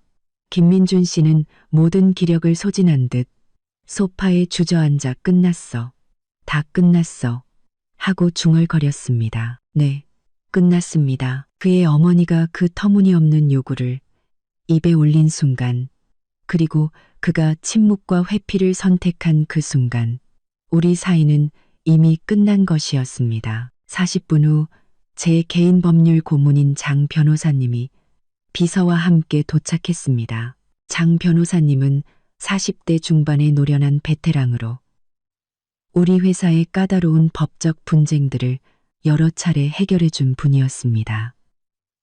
장 변호사님은 박 부사장님, 장 변호사님은 저와 인사를 나눈 뒤 넋이 나간 김민준 씨를 한번 훑어보고는 대강의 상황을 짐작한 듯 했습니다. 장 변호사님, 긴 말할 것 없습니다. 저는 바로 본론으로 들어갔습니다. 김민준 씨와 저 혼인 관계에 중대한 문제가 생겨 결혼식을 취소했고 합의 이혼을 결정했습니다. 저는 혼인 신고 날짜, 각자의 혼전 재산 상황, 특히 저의 높은 수입과 그의 낮은 수입, 그리고 결혼식 비용 전액을 제가 부담했다는 사실을 간결하게 설명했습니다. 장 변호사님은 빠르게 내용을 메모한 뒤 김민준 씨를 향해 말했습니다. 김민준 씨, 방금 박 부사장님께서 말씀하신 내용에 대해 이해 있으십니까? 김민준 씨는 붉게 충혈된 눈으로 장 변호사님과 저를 번갈아 쳐다보며 입술만 떨 뿐 아무 말도 하지 못했습니다. 이의가 없으시다면 이혼 합의서의 구체적인 조항에 대해 논의를 시작하겠습니다. 원칙적으로 두 분의 혼인 기간이 극히 짧고 공동 재산 축적이 없으며 자녀도 없으므로 이혼 합의는 간단할 겁니다. 혼인 관계를 해소하고 이후 각자의 삶에 관여하지 않는다는 것을 명확히 하는 것이 주된 내용입니다. 장 변호사님의 목소리는 전문적이고 냉정했습니다. 저는 이혼하고 싶지 않습니다. 김민준 씨가 울먹이며 말했습니다. 장 변호사님은 안경을 고쳤으며 말했습니다. 김민준 씨, 감정적인 부분은 제 전문 분야가 아닙니다. 제 역할은 두 분이 이혼에 동의하신다는 전제하에 합법적이고 공정한 합의서를 작성하도록 돕는 것입니다. 만약 당신이 일방적으로 합의 이혼을 거부하신다면 박 부사장님께서는 소송을 통해 혼인 관계를 해소할 수밖에 없습니다. 그렇게 되면 시간은 더 오래 걸리고 절차도 더 복잡해질 겁니다. 소송이라는 말에 김민준 씨의 얼굴에 공포가 스쳤습니다. 물론 제가 입을 열었습니다. 목소리는 평온했지만 흔들림이 없었습니다. 당신이 계속 이혼을 거부해도 상관없어요. 그럼 법대로 하죠. 하지만 그 전에 우리가 먼저 계산해야 할 게 좀 있겠네요. 저는 채원이에게 아까 그 지출 내역을 장 변호사님께 건네달라고 했습니다. 장 변호사님, 이것은 제가 김민준 씨와 약혼한 후부터 결혼식 직전까지 저와 저희 집안이 그와 그의 가족을 위해 지출한 비용 일부입니다. 결혼 준비, 부동산, 각종 선물 등을 포함해 총 7억 원이 넘습니다. 이것들은 혼인을 전제로 한 증여였지만 상대방이 결혼식장에서 부당한 금전적 요구를 하여 혼인의 목적을 달성할 수 없게 만들었으므로 저는 이 중 일부, 특히 아파트 계약금과 같은 큰 금액의 증여는 취소 가능하다고 생각합니다. 이 부분에 대해 법률적으로 검토해 주시고 필요하다면 반환 청구 소송을 준비해 주십시오. 이 말이 나오자 김민준 씨는 믿을 수 없다는 눈으로 저를 쳐다봤습니다. 서연 씨, 그 돈을 돌려달라고요? 그 아파트는 우리 부모님 명의로 되어 있는데 누구 명의인지는 중요하지 않아요. 돈은 내가 냈으니까. 저는 차갑게 말했습니다. 원래는 우리 미래를 위해 제가 기꺼이 쓴 돈이었어요. 하지만 이제 미래는 없어요. 그런데도 제가 힘들게 번 돈으로 결혼식장에서 저를 모욕하고 협박하려 했던 가족을 계속 부양해야 할 의무가 있나요? 김민준 씨, 내가 그런 성인군자로 보여요? 장 변호사님은 목록을 빠르게 훑어보더니 고개를 끄덕였습니다. 박 부사장님, 말씀 이해했습니다. 법적으로 혼인을 전제로 한 혼전 고액 증여는 혼인이 파탄에 이르렀을 경우, 특히 상대방에게 명백한 귀책 사유가 있을 때 반환을 주장할 여지가 충분합니다. 결혼식장에서의 사건은 상대방의 중대한 과실로 혼인이 파탄에 이르렀다는 강력한 증거가 될 수 있습니다. 이 부분은 즉시 착수하겠습니다. 김민준 씨의 얼굴은 완전히 잿빛으로 변했습니다. 그는 기껏해야 결혼 생활을 잃는 것뿐이라고 생각했을 겁니다. 설마 부모님 손에 들어간 아파트까지 위태로워질 줄은 몰랐겠죠. 그는 저의 성격과 능력을 잘 압니다. 제가 하겠다고 마음먹으면 그건 절대 협박이 아니라는 것을, 저의 재력과 사회적 관계를 동원해 법적 절차를 밟는다면 그들에게는 승산이 조금도 없었습니다. 엄청난 공포가 그를 덮쳤습니다. 저를 잃는 것은 사랑과 풍요로운 삶을 잃는 것일지 모르지만 아파트까지 잃고 공갈 미수 혐의까지 더해진다면 그의 가족은 정말로 끝장날 수도 있었습니다. 안 돼. 제발. 김민준 씨의 목소리가 절망적으로 떨렸습니다. 서연 씨, 내가 사인할게. 이혼 합의서에 사인할게. 돈은 필요 없어. 아파트도 돌려줄게. 제발. 우리 엄마 고소하지만 말아줘. 제발. 그는 마침내 거대한 현실의 압박 앞에서 공포와 자기 보호를 위한 선택을 내렸습니다. 그의 비굴한 모습을 보며 제 마음에는 어떤 통쾌함도 없었습니다. 오직 끝없는 슬픔과 혐오감만이 남았습니다. 이것이 내가 평생을 맡기려 했던 남자의 진짜 모습이었습니다. 진짜 이익과 위협 앞에서 그는 너무나도 쉽게 모든 것을 포기했습니다. 진작 그럴 것이지. 저는 씁쓸하게 한마디 하고는 더 이상 그를 쳐다보지 않았습니다. 장 변호사님께 고개를 끄덕였습니다. 그럼 그 상황에 맞춰 이혼 합의서를 준비해 주십시오. 쌍방이 자발적으로 혼인 관계를 해소하고 공동 재산 분할은 없으며 제가 이전에 그와 그의 가족에게 증여한 모든 것에 대한 추심 권리는 제가 보유하는 것으로 대신 상대방이 모든 권리 주장을 포기하고 그의 가족이 다시는 저를 괴롭히지 않는다는 조건으로 당장은 그 권리를 행사하지 않겠습니다. 합의 효력 발생 후 각자 자유롭게 살고 서로 간섭하지 않는 것으로요. 알겠습니다. 박 부사장님, 장 변호사님은 즉시 제 의도를 파악했습니다. 이 합의서는 겉으로는 제가 추심을 포기하는 것처럼 보이지만 실제로는 추심 권리 보유라는 칼을 김씨 집안의 머리 위에 영원히 매달아 놓아 다시는 저를 괴롭힐 엄두도 내지 못하게 만드는 것이었습니다. 동시에 이 지긋지긋한 혼인 관계를 가장 빠르게 정리하는 방법이기도 했습니다. 장 변호사님과 비서는 즉시 노트북을 펴고 합의서 작성을 시작했습니다. 대기실에는 키보드 소리와 김민준 씨의 억눌린 흐느낌만이 가득했습니다. 저는 창가에 서서 서서히 흩어지는 하객들을 내려다봤습니다.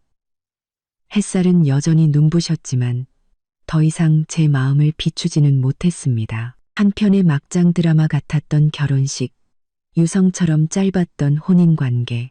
하지만 인생은 계속되어야 합니다. 그리고 저 박서연의 이야기는 결코 한심한 남자 하나와 이상한 가족 때문에 빛을 잃지 않을 겁니다. 장 변호사님의 일 처리는 놀라울 정도로 빨랐습니다.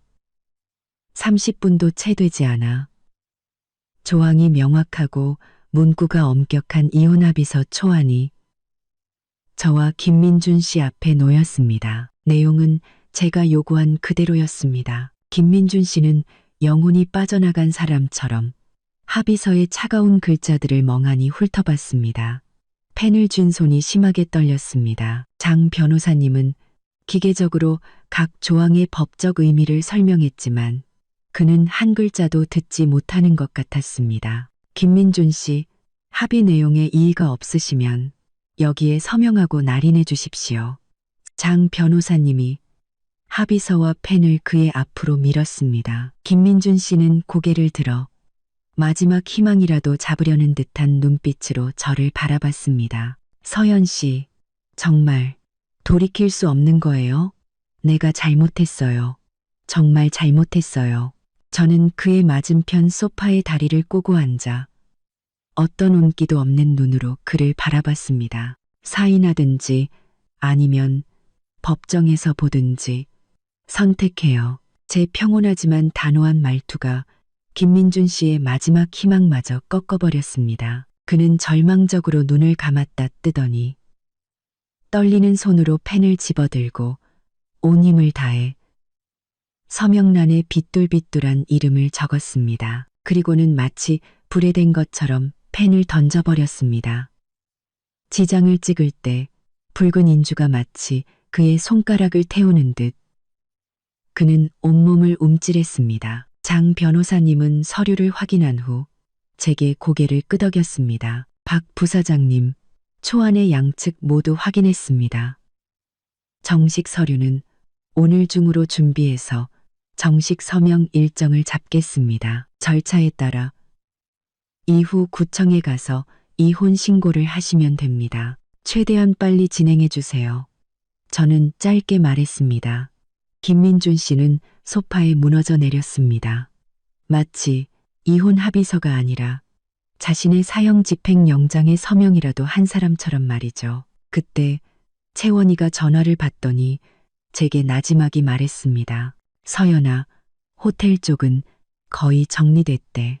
하객들도 대부분 피로 연장으로 안내했고 부모님 말씀으로는 결혼식은 엎어졌지만 멀리서 와주신 분들에 대한 예의는 지켜야 하니 네가 직접 나가서 상황을 정리하고 감사의 뜻을 전하는 게 좋겠다고 하셔. 이 일에 대한 공식적인 마무리이기도 하고 저는 잠시 생각하다 고개를 끄덕였습니다. 부모님 말씀이 옳았습니다. 회피는 제 스타일이 아닙니다. 이왕 벌어진 일, 정면으로 부딪혀 상황을 장악해야 합니다. 이 피로연은 결혼 축하 자리는 아니지만 저 박서연의 태도와 입장을 선포하는 자리가 될 수 있을 겁니다. 알았어. 곧 나갈게. 저는 자리에서 일어나 장 변호사님께 뒤시를 부탁하고 잿더미처럼 변한 김민준 씨를 한번 쳐다본 뒤 친구들에게 말했습니다. 가자. 대기실을 나서자 복도에는 기묘한 정적이 흘렀습니다. 직원들은 저를 경외와 호기심이 섞인 눈으로 쳐다봤습니다. 개꿈, 저는 흔들림 없이 등을 꼿꼿이 세우고 연 회장을 향해 걸었습니다. 수아는 제 옆에서 신이 난 듯 말했습니다. 언니, 이따가 내가 나서서 개념 없는 것들 몇 명 밟아줄까? 채원이가 수아를 말렸습니다. 수아야, 나서지 마. 서연이가 알아서 할 거야. 이런 자리에선 직접 싸우는 것보다 자세가 더 중요해. 저는 말없이 미소 지었습니다.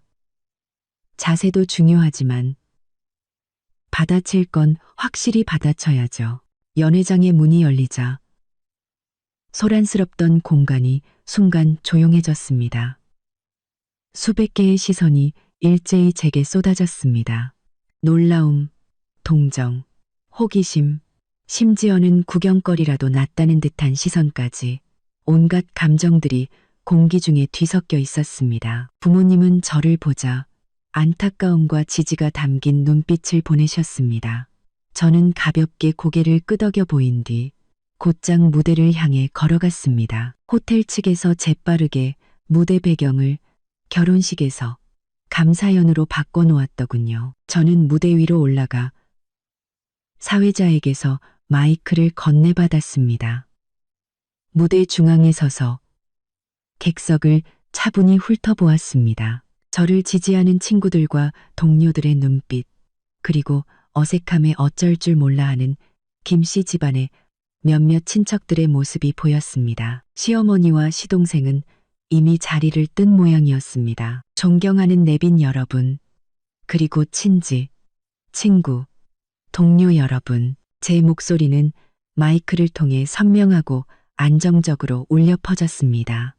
방금 엄청난 일을 겪은 사람이라고는 믿기지 않을 정도로요. 먼저 바쁘신 와중에도 귀한 시간을 내어 오늘 이 자리에 참석해 주신 모든 분께 진심으로 감사드립니다. 저는 결혼식이라는 단어 대신 이 자리라는 중립적인 표현을 썼습니다. 원래 오늘 이 자리는 저 박서영과 김민준 씨가 여러분을 모시고 저희 인생의 중요한 순간을 함께 기념하는 기쁨과 축복의 자리여야 했습니다. 저는 마치 남의 이야기를 하듯 담담하게 말을 이어갔습니다. 하지만 매우 유감스럽게도 예기치 못한 집안 문제와 도저히 타협할 수 없는 원칙적인 차이로 인해 저와 김민준 씨는 신중한 논의 끝에 예정되었던 결혼식을 취소하기로 결정했습니다.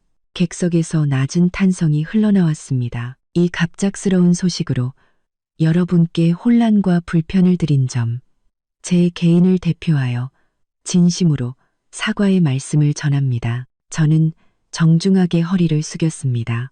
더불어 이 자리를 빌려 저의 부모님과 가족, 그리고 제 친구 이채원 양, 최수아 양을 비롯해 이 자리에 계신 많은 분들께 감사의 말씀을 전하고 싶습니다. 제가 가장 힘든 순간에 저를 이해해주고 힘이 되어 주셔서 진심으로 감사합니다. 저는 제 지인들이 앉은 쪽을 바라봤고 그들은 격려의 눈빛을 보내왔습니다. 결혼식이 취소된 구체적인 사유에 대해서는 저는 잠시 말을 멈췄다가 평온하지만 한층 날카로워진 눈빛으로 말을 이었습니다. 개인의 사생활에 속하는 문제이므로 이 자리에서 상세히 말씀드리기는 어렵습니다. 하지만 이 일이 공개된 장소에서 일어났고 여러 오해가 생길 수 있는 만큼 저의 원칙적인 입장을 몇 가지 명확히 밝힐 필요가 있다고 생각합니다. 모두가 숨을 죽이고 다음 말을 기다렸습니다. 첫째, 결혼의 기본은 상호 존중과 평등, 그리고 사랑입니다. 일방적인 요구와 강요, 불평등한 조건 위에 세워진 관계는 결코 건강할 수 없으며 지속될 수도 없습니다. 저 박서연은 이 원칙을 언제나 믿고 지켜나갈 것입니다. 이 말이 떨어지자 김씨 집안 친척 몇몇의 얼굴이 더욱 굳어졌습니다. 그들의 요구가 부당했다는 것을 대놓고 지적한 셈이니까요. 둘째, 부는 저의 노력과 능력의 결과물입니다. 하지만 그것이 결코 한 사람의 감정이나 결혼의 가치를 측정하는 기준이 될 수는 없습니다. 더더욱 한쪽이 다른 한쪽에게 무한정으로 무언가를 요구할 수 있는 자본이 되어서도 안 됩니다. 저의 독립적인 삶은 제가 살아가는 근본입니다. 제 비즈니스 파트너들은 고개를 끄덕이며 동의를 표했고 몇몇 젊은 여성 하객들의 눈에서는 존경의 빛이 스쳤습니다. 셋째, 그리고 가장 중요한 점입니다. 저는 목소리에 힘을 주었습니다. 어떤 상황에서든 상대가 누구든 자신의 원칙과 존엄을 지키는 것은 한 개인으로서 가질 수 있는 가장 기본적인 권리입니다. 타협과 인내에는 분명한 한계가 있으며 그 한계는 결코 침범당해서는 안 됩니다. 제 목소리는 연회장에 단호하게 울려 퍼졌습니다. 비록 구체적인 상황을 설명하지는 않았지만 이 말들은 사건의 본질을 정확히 꿰뚫고 저의 태도를 명확히 보여주기에 충분했습니다. 품위를 지키면서도 가장 강력하게 반격한 셈입니다. 따라서 저는 결론을 내렸습니다. 결혼식은 진행되지 못했지만 저와 김민준 씨는 원만하게 관련 문제들을 처리하기로 합의했습니다. 오늘 일로 불편을 드린 점 다시 한번 사과드립니다. 저는 다시 한번 허리를 숙였습니다. 저의 사과와 감사의 마음을 담아 오늘 식사는 예정대로 진행됩니다. 그리고 참석해 주신 모든 분들께 감사의 마음을 담은 답례품과 봉투를 2배로 준비했습니다. 잠시나마 불쾌한 마음은 잊으시고 즐거운 식사 시간이 되시기를 바랍니다. 다시 한번 귀한 걸음 해주셔서 감사합니다. 제가 마이크를 내려놓고 다시 한번 깊이 고개를 숙이자 잠시의 정적 끝에 연회장에서는 뜨거운 박수갈채가 터져 나왔습니다. 처음에는 제 지인들로부터 시작된 박수는 곧 연회장 전체로 퍼져나갔습니다. 그것은 단순한 예의가 아니라 저에 대한 지지와 존경, 그리고 찬사가 담긴 박수였습니다. 저는 많은 사람들의 눈에서 진심 어린 찬사를 읽을 수 있었습니다. 그들은 단순히 저의 연봉이나 지위를 존경하는 것이 아니었습니다. 공개적인 모욕과 부당한 상황에 직면했을 때 제가 보여준 냉철함과 이성, 그리고 단호하고 강인한 태도에 박수를 보내는 것이었습니다. 저는 울거나 소리치지 않았습니다. 가장 품위 있고 강력한 방식으로 제 존엄을 지키고 상황을 장악하며 모두에게 명확한 답을 주었습니다. 부모님은 눈시울이 붉어졌지만 얼굴에는 자랑스러운 미소가 가득했습니다. 채원이와 수아는 저를 향해 엄지를 치켜 세웠습니다. 그에 비해 김씨 집안의 좌석은 유난히 썰렁하고 어색해 보였습니다. 남은 몇몇 친척들은 뜨거운 박수 속에서 가시방석에 앉은 듯 고개를 들지 못했습니다. 저는 천천히 무대에서 내려왔습니다. 제가 지나가는 곳마다 사람들은 일어나 저와 인사를 나누고 지지를 표했습니다. 박 부사장님, 지지합니다. 정말 잘하셨어요. 서연아, 정말 멋있다. 그런 집안은 빨리 정리하는 게 맞아. 저는 미소로 화답하며 마치 방금 무대 위에서 그 강렬한 선언을 한 사람이 제가 아닌 것처럼 품위 있게 행동했습니다. 그런데 제가 주빈석으로 돌아가려던 찰나 술에 취한 듯한 김씨 집안의 한 친척이 불쑥 소리를 질렀습니다. 말은 번지르르하게 하네. 결국 돈 좀 있다고 우리 같은 없는 사람들 무시하는 거 아니야? 크지 않은 목소리였지만 조용해진 분위기 속에서 유난히 귀에 거슬렸습니다. 주변이 순간 조용해졌고 모두가 저를 쳐다봤습니다. 수아가 당장이라도 달려들려 했지만 저는 눈짓으로 막았습니다. 저는 걸음을 멈추고 그 중년 남자를 돌아봤습니다.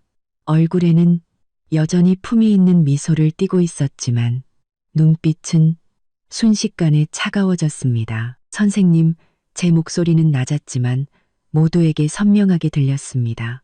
존중의 의미를 오해하고 계신 것 같습니다. 존중은 재산에 많고 적음이 아니라 그 사람의 행동과 인격에서 비롯되는 것입니다. 저는 자신의 힘으로 성실하게 살아가는 모든 분들을 존경합니다. 하지만 가족이라는 이름으로 상대를 억압하고 부당한 요구를 하며 타인의 가장 중요한 순간을 의도적으로 망치는 행위에 대해서는 상대가 누구든 존중할 수 없습니다.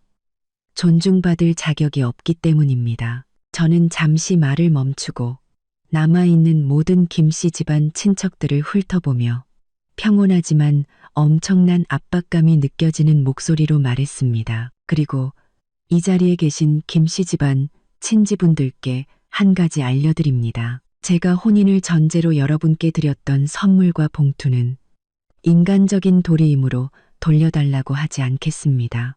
하지만 정이라는 것은 서로 주고받는 것입니다. 오늘 이후로 저와 김씨 집안은 아무런 관련이 없습니다. 부디 각자 분수를 지키고 살아가시길 바랍니다. 제가 경고하지 않았다고는 말씀하지 마십시오. 이 말은 시비를 건 그 남자뿐만 아니라 남아있는 모든 김씨 집안 친척들에게 앞으로 다시는 제게 손을 벌리거나 얽힐 생각조차 하지 말라는 명확한 경고였습니다. 그 남자는 제 말에 얼굴이 시뻘개져 아무 대답도 하지 못했고 주변 사람들의 경멸적인 시선 속에서 고개를 푹 숙였습니다. 연회장에서는 다시 한번 더욱 뜨거운 박수가 터져나왔습니다. 속이 후련하다는 듯한 쾌감이 섞인 박수였습니다. 저는 가볍게 고개를 숙여 보인 뒤 태연하게 주빈석으로 돌아와 자리에 앉았습니다. 피로연이 시작되었지만 모든 사람들의 화제는 단연코 방금 일어난 일들이었습니다. 저는 오늘 이후로 결혼식장에서 시댁을 향해 사이다 발언을 날리고 결혼을 엎어버린 박서연의 이야기가 온갖 형태로 퍼져나갈 것을 알고 있었습니다. 하지만 무슨 상관입니까? 저는 떳떳합니다. 잘못된 결혼 하나를 잃는 대신 완벽한 자유와 더 강해진 자신을 얻었습니다. 잠신, 바익강, 잠신, 장신. 이 장사는 어떻게 계산해도 제가 이긴 겁니다. 저는 피로연 내내 아무 일도 없었다는 듯이 사람들과 웃고 이야기했습니다. 하지만 저 자신만이 알고 있었습니다. 제 마음속 어딘가 부드러웠던 부분이 완전히 얼어붙었고 그 자리에 강인함이라는 이름의 새로운 싹이 무섭게 자라나고 있다는 것을. 피로연은 저의 강력한 통제 아래 기묘하지만 조화로운 분위기 속에서 끝이 났습니다. 적어도 제 앞에서는 더 이상 누구도 공개적으로 시비를 걸거나 수군거리지 못했습니다. 하객들은 최고급 요리를 즐기며 담소를 나눴지만 그 중심에는 항상 방금 전에 그 엄청난 사건이 있었습니다. 저는 수많은 시선들을 느꼈습니다. 호기심, 존경, 동정, 그리고 어쩌면 약간의 고소함까지. 하지만 더 이상 신경 쓰지 않았습니다. 저는 중요한 손님들 사이를 오가며 비즈니스 파트너들과 담소를 나누고 멀리서 와준 친지들에게 감사를 표했습니다. 마치 방금 그 모든 일을 겪은 사람이 제가 아닌 것처럼 말이죠. 오히려 저의 이런 강인한 모습은 사람들에게 더 큰 신뢰를 주었습니다. 연회가 끝나고 하객들이 하나둘 자리를 떴습니다. 부모님과 채원이, 수아가 저와 함께 문 앞에서 손님들을 배웅했습니다. 서연아, 고생했다. 어머니가 제 손을 꼭 잡으며 말씀하셨습니다. 눈가는 여전히 붉었지만 눈빛은 단호했습니다. 집은 언제나 내 편이야. 아빠는 네가 알아서 잘할 줄 알았다.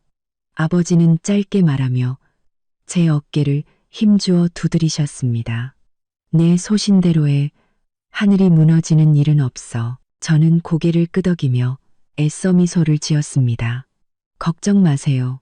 저 괜찮아요. 부모님을 보내드리고 친구들이 다가왔습니다. 언니, 진짜 최고였어.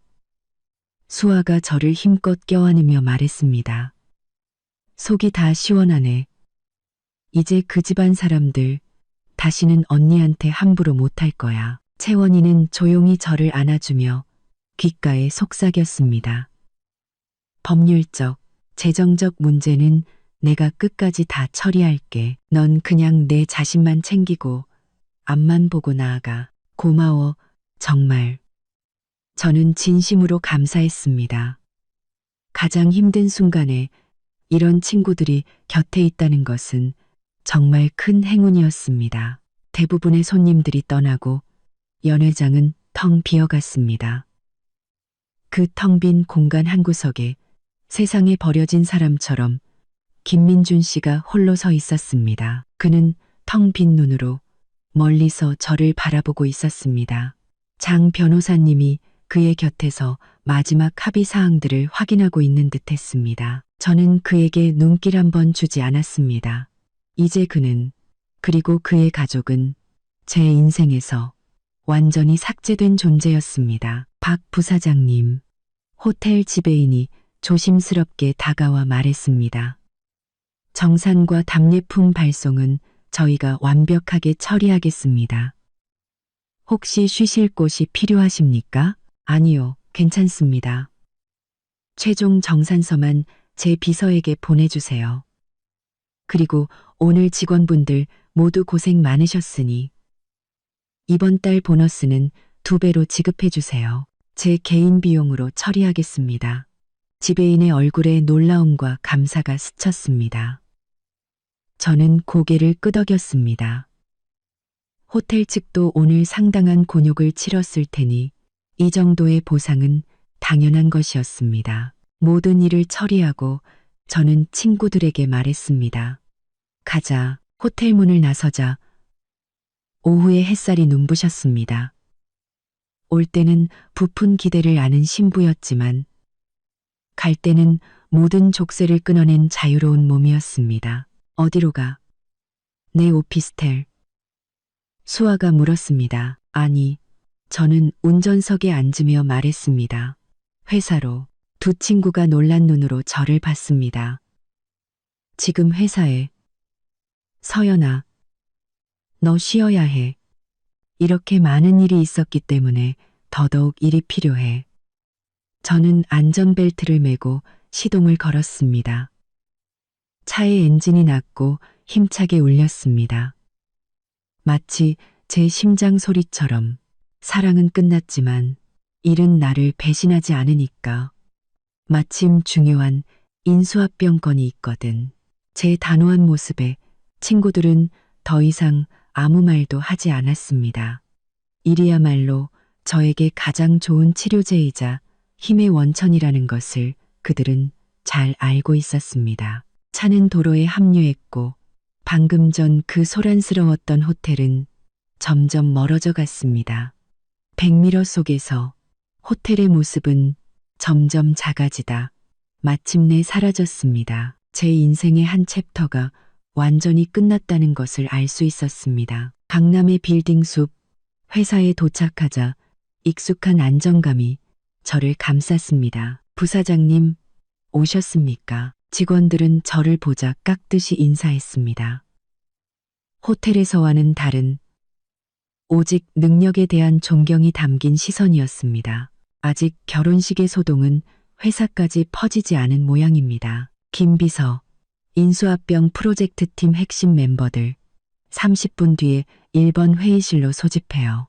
그리고 지난 3일간 밀린 결제 서류 전부 내 책상 위로. 저는 제 사무실로 걸어가며 비서에게 빠르게 지시했습니다. 네, 부사장님. 도시 전체가 내려다 보이는 제 사무실에 들어와 자리에 앉아 컴퓨터를 켰습니다. 화면을 가득 채운 메일과 업무 보고들이 순식간에 저를 감정의 폐허에서 익숙한 비즈니스 전쟁터로 끌어왔습니다.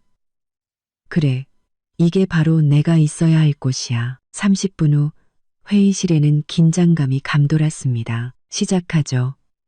스타테크놀로지 인수건.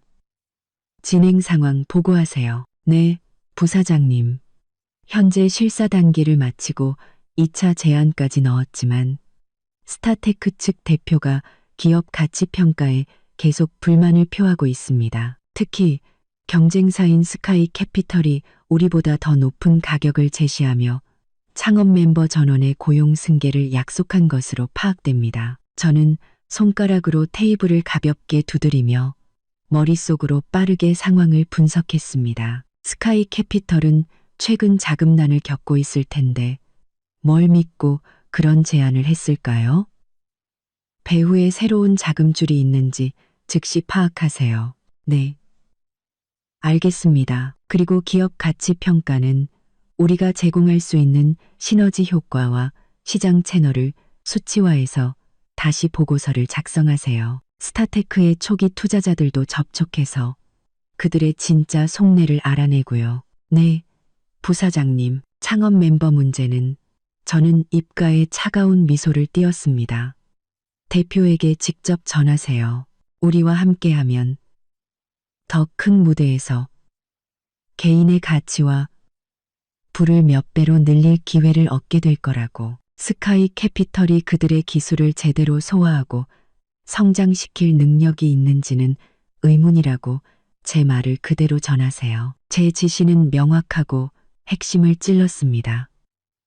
회의실의 분위기는 팽팽한 긴장감과 효율성으로 가득 찼습니다. 이 순간 저는 더 이상 결혼식장에서 수모를 겪던 신부가 아니었습니다. 수천억의 자금을 운용하는 비즈니스 세계의 냉철한 승부사 박 부사장이었습니다. 이곳의 규칙은 명확했습니다. 실력으로 모든 것을 증명하는 것, 불분명하고 계산적인 인간관계보다 훨씬 마음이 편했습니다. 회의는 2시간 동안 이어졌습니다. 수고했습니다. 이 프로젝트 반드시 성공시켜야 합니다.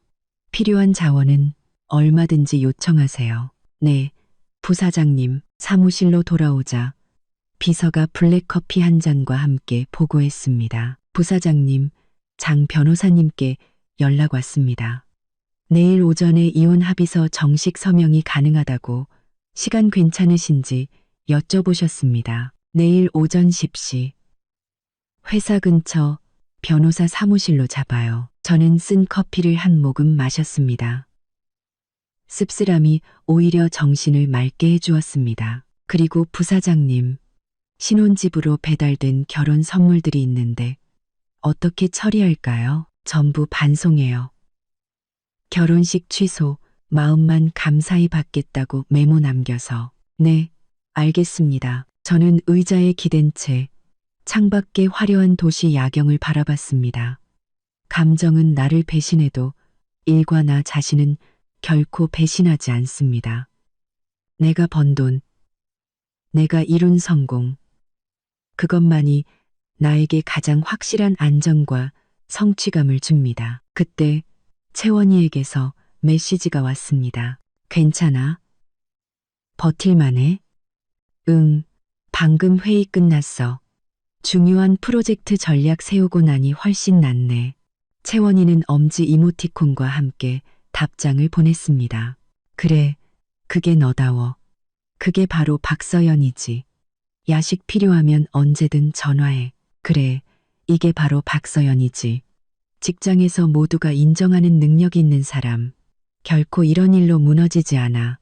앞으로의 길은 길고 새로운 인연도 있겠지. 하지만 그 무엇보다 나는 나 자신으로서 내 인생을 내 힘으로 책임지는 여자로서 살아갈 것이다. 결혼식의 소동은 비싼 값을 치렀지만 그만큼 의미 있는 교훈을 준 인생의 한 에피소드일 뿐이다. 나는 더욱 단단해졌다. 김비서, 다음 주 월요일 오후 필라테스 수업 예약하고 다음 분기회사 전략 보고회 자료 준비 시작해요. 이혼 합의서에 서명하는 과정은 생각보다 더 평온하고, 아니, 죽은 듯이 고요했습니다. 다음 날 오전 10시 저는 약속 장소인 변호사 사무실에 도착했습니다. 구청 같은 상징적인 장소 대신 차가운 법률 용어로 가득 찬 이 공간이 지금 제 심경과 더 어울렸습니다. 김민준 씨는 이미 와 있었습니다. 그는 회의 테이블 반대편에 마치 몸이 의자에 녹아내리기라도 한 듯 푹 파묻혀 앉아 있었습니다. 눈은 퀭하고 수염은 거뭇하게 자라 하룻밤 사이에 10년은 늙어 보였습니다. 그는 저를 쳐다보지 못하고 시선은 계속 바닥과 창밖을 헤맸습니다. 장 변호사님이 정식 이혼 합의서 세 부를 테이블 위에 놓았습니다. 박 부사장님, 김민준 씨, 어제 협의된 내용에 따라 작성된 정식 이혼 합의서입니다. 검토 후 서명해 주시기 바랍니다. 저는 합의서를 들어 빠르고 꼼꼼하게 훑어보았습니다.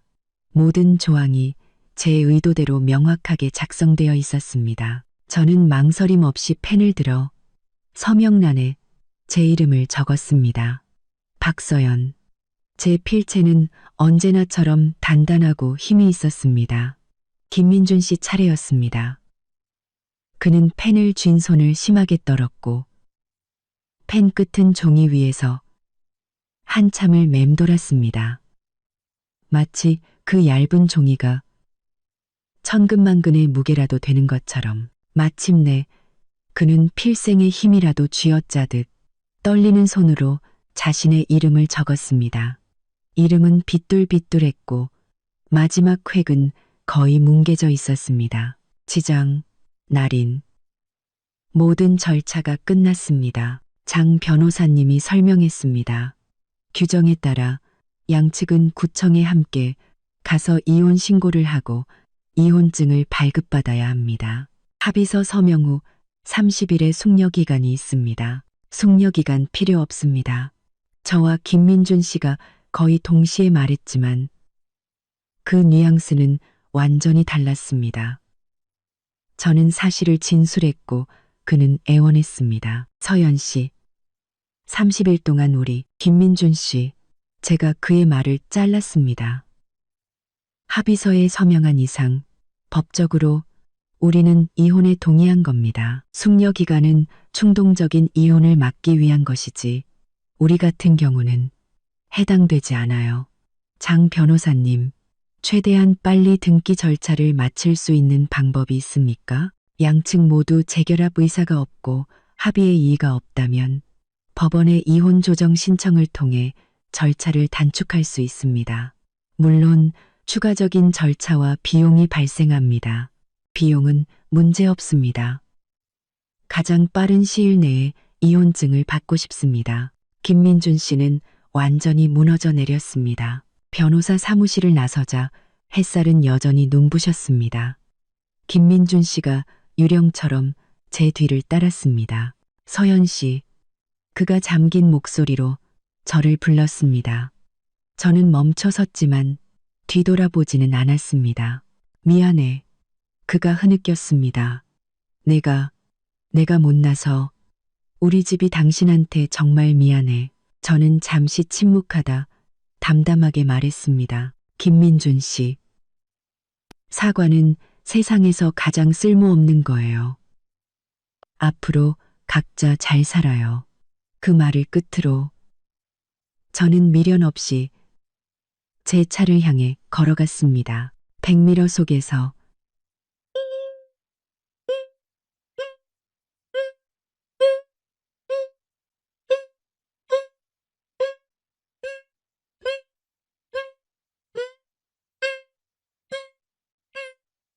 백미러 속에서 한때 제게 따뜻함을 주었던 그 남자의 모습은 길가의 나무처럼 마음속에는 고통보다는 거대한 공허함과 피로감만이 남았습니다. 회사로 돌아온 저는 곧바로 일에 몰두했습니다. 스타 테크놀로지 인수권은 막바지 경쟁이 치열했습니다. 스카이 캐피털은 예상대로 끈질겼습니다. 회의실에서 저는 팀원들에게 지시했습니다. 단순히 가격 경쟁만으로는 안 됩니다. 가격 경쟁만으로는 안 됩니다. 스카이 캐피털의 자금 출처를 끝까지 추적하고 우리 내부 정보 유출 경로도 24시간 내로 찾아내세요. 그렇지 않으면 프로젝트 팀 전원 보너스 삭감입니다. 그리고 저는 스타테크의 대표와 따로 만날 약속을 잡았습니다. 가격이 아닌 미래와 이상을 이야기하기 위해서였습니다. 며칠 뒤 내부 정보 유출의 배후가 밝혀졌습니다. 프로젝트 팀의 한 직원이 스카이 캐피털에 매수되었던 겁니다. 저는 그 직원을 즉시 해고하고 법적 조치를 취했습니다. 그리고 스카이 캐피털의 배후 자금이 위험한 투기성 해외 펀드라는 사실도 알아냈습니다. 저는 이 모든 정보를 가지고 스타테크의 왕 대표를 만났습니다. 저는 그에게 단순히 높은 가격이 아니라 우리와 함께 했을 때 얻게 될 장기적인 비전과 안정성을 설득했습니다. 그리고 스카이 캐피털과의 거래가 가진 잠재적인 위험성을 암시했습니다. 제 전략은 통했습니다.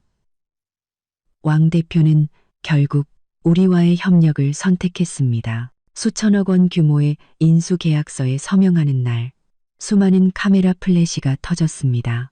저는 무대 위에서 이번 인수의 의미와 미래의 청사진에 대해 자신감 있게 발표했습니다. 이 압도적인 성공 앞에서 저를 둘러쌌던 모든 루머는 힘을 잃고 사라졌습니다.